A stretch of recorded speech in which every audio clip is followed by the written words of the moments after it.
जी, आज आपका प्रेस वार्ता करने का मुख्य कारण क्या है? देखिए, सबसे पहले आपका धन्यवाद। आज प्रेस वार्ता करने का मुख्य कारण है कि कल समाचार पत्र प्रभात खबर ने प्रखर रूप से यह छापा था। खास महल से गोविंदपुर तक जो पथ निर्माण का कार्य हो रहा है, उसके संदर्भ में प्रभात खबर ने विभाग और संबंधित ठेकेदार, विधायक जी सबके साथ वार्ता की, सवाल जवाब किया और उसे प्रखर रूप से छापा है। और यह खबर छपते ही कई लोगों के बीच यह स्पष्टीकरण हो गया, जिसे मैं बार बार दोहरा रहा था कि यह सड़क काफी अनियमितताओं के साथ बन रही है, जिसमें काफी कमियां हैं। देखिए, इसका सबसे पहले मुख्य बिंदु यह है कि बिजली विभाग ने पोल, तार, हाई टेंशन तारों वगैरह को शिफ्ट करने के लिए पथ निर्माण विभाग से प्राक्कलन राशि मांगी गई थी बिजली विभाग के द्वारा, लेकिन पथ निर्माण विभाग के द्वारा वह प्राक्कलन राशि की अदायगी नहीं हुई और बिना प्राक्कलन राशि अदा किए हुए और बिना एनओसी के कार्य प्रारंभ हो गया। यह सोचने की बात है। लगभग 30 से 35% कार्य हो चुका। हम बिजली विभाग के उन पदाधिकारियों से यह पूछना चाहेंगे, उनके सहायक अभियंता हैं, कनीय अभियंता हैं, कि क्या आप अपने कार्यालय में अब कान में तेल डालकर सो रहे थे? आंख मूंद कर आप इतनी अनियमितताएं और जो जनता है उनकी जान के साथ खिलवाड़ होते हुए कैसे आप देख रहे थे? पथ निर्माण विभाग के द्वारा टाल मटोल किया गया। ठेकेदार बड़ी सफाई से यह कहकर बच रहे हैं, मंगोतिया कंस्ट्रक्शन, कि मैं यह काम लेकर फंस गया और विभाग को अतिक्रमण मुक्त कर एरिया क्लियर कराकर हमें देना चाहिए। हम उससे पूछना चाहते हैं कि अगर आपके पास एनओसी नहीं था, अतिक्रमण मुक्त विभाग ने नहीं कराया, तो आप किसके दबाव में, किसके संरक्षण में आप कार्य शुरू किए? नहीं करना चाहिए था, कानूनन यह जुर्म है। अगर आपने ऐसा किया तो किस कारण किया? काफी अनियमितताएं के साथ, काफी कमियां के साथ यह सड़क का निर्माण आपने प्रारंभ किया। आने वाले कुछ समय में जरूरत पड़ी तो हम लोग आरटीआई के माध्यम से जांच बैठाएंगे और उसकी बच चुकी सड़क है उसका भी जांच करवाएंगे। आप सीधे तौर पर ये कहना चाहते हैं विधायक जी अपना काम सही से नहीं कर रहे हैं, कहीं ना कहीं अपने काम से वो बच रहे हैं? देखिए, यह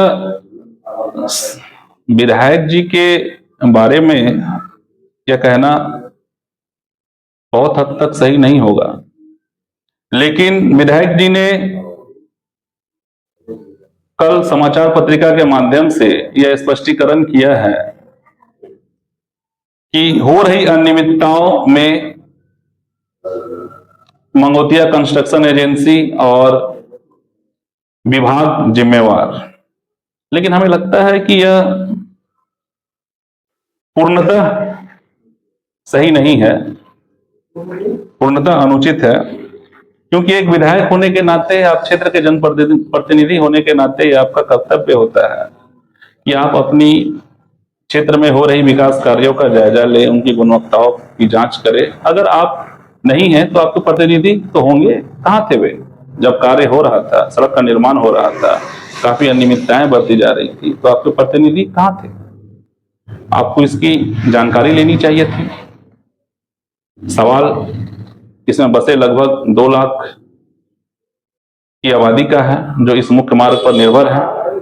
जगह जगह अनियमितताएं बरती गई है, बिना पोल और तार शिफ्ट किए रोड के बीचों में ढलाई कर दी गई है, जिससे मानक दूरी घट गई है, दुर्घटनाएं की संभावना और भी ज्यादा बढ़ गई है। तो यह आपको सोचना चाहिए कि आपने इसके लिए क्या किया। क्या आपने एजेंसी के खिलाफ एफआईआर दर्ज की, विभाग के खिलाफ एफआईआर दर्ज की, या एजेंसी को ब्लैकलिस्ट करवाने की समीक्षा की? जो अनियमितताएं बरती गई है, जिसमें बिना एनओसी कार्य को अंजाम देना, बिना प्राक्कलन राशि जमा किए हुए, बिना एनओसी के कोई भी कार्य को आप शुरू कर दे रहे हैं। परमिशन बिना विदाउट परमिशन आप काम शुरू कर दिए। अनियमितताएं कई हुई, पानी के पाइपलाइनों को काट काट कर छोड़ दिया गया, गड्ढे चारों तरफ उभर कर सामने आ रहे हैं, कई घटनाएं हो रही है। अब तो हाल ऐसा है कि रात बिरात अगर आपातकालीन स्थिति में किसी मरीज को अस्पताल ले जाया जाए तो सवारी नहीं मिल रही है। सवारी वाले मना कर दे रहे हैं कि भैया हम आपके एरिया में नहीं आएंगे, हम गाड़ी घोड़ा नहीं आएंगे, हम राहत घोड़ा नहीं आएंगे। अगर वो कोई आते भी है तो दोगुना पैसा वसूलते हैं। तो इससे जनता का दोहन हो रहा है और यह नारकीय स्थिति जो बन पड़ी है, इस स्थिति में गाड़ी घोड़ा राहत घोड़ा की जनता जीने पर मजबूर है। तो यह एक विधायक, एक क्षेत्र के जनप्रतिनिधि होने के नाते ये आपको इसकी समीक्षा करते हुए दोषियों के ऊपर कड़ी से कड़ी कार्रवाई करनी चाहिए। और इसमें कई प्रावधान है। इलेक्ट्रिसिटी एक्ट 2003 के अधिनियम के अनुसार 129, 140 एक्ट है। बीएनएस की धारा है 324 आईपीसी 427, बीएनएस की धारा 290 आईपीसी 283 एवं बीएनएस की धारा 217 के तहत अब दोषियों के ऊपर कार्रवाई को निहित करे, वरना जनता दल यूनाइटेड महानगर विकास कुमार, जनता दल यूनाइटेड के महानगर सचिव, संघ ग्रामीणों की इन मुश्किलात हालात में ग्रामीणों के संग एक उलगुलान छेड़ने का कार्य करूंगा और उग्र आंदोलन के लिए हम लोग जल्द ही एक बड़ी तैयारी में जुटे हुए हैं। उग्र आंदोलन के लिए हम लोग बाध्य होंगे अगर समय सीमा के अंतर कार्य नहीं होता है, गड्ढे नहीं बंद होते हैं, तोड़ी गई सड़क का निर्माण नहीं होता है, तो हम लोग आरटीआई राइट टू इंफॉर्मेशन 2005 अधिनियम के द्वारा भी हम लोग जानकारी मांगेंगे विभाग से, जरूरत पड़ी तो जांच करवाएंगे। उनकी बनी हुई जो सड़क है उसकी अगर डेंसिटी चेक करनी होगी, कोड डेंसिटी चेक करनी होगी, वो भी कराया जाएगा। और दोषियों के ऊपर हम मांग करते हैं कि आप जल्द से जल्द कार्रवाई करें, अन्यथा ग्रामीणों संघ हम लोग उग्र आंदोलन के लिए बाध्य होंगे।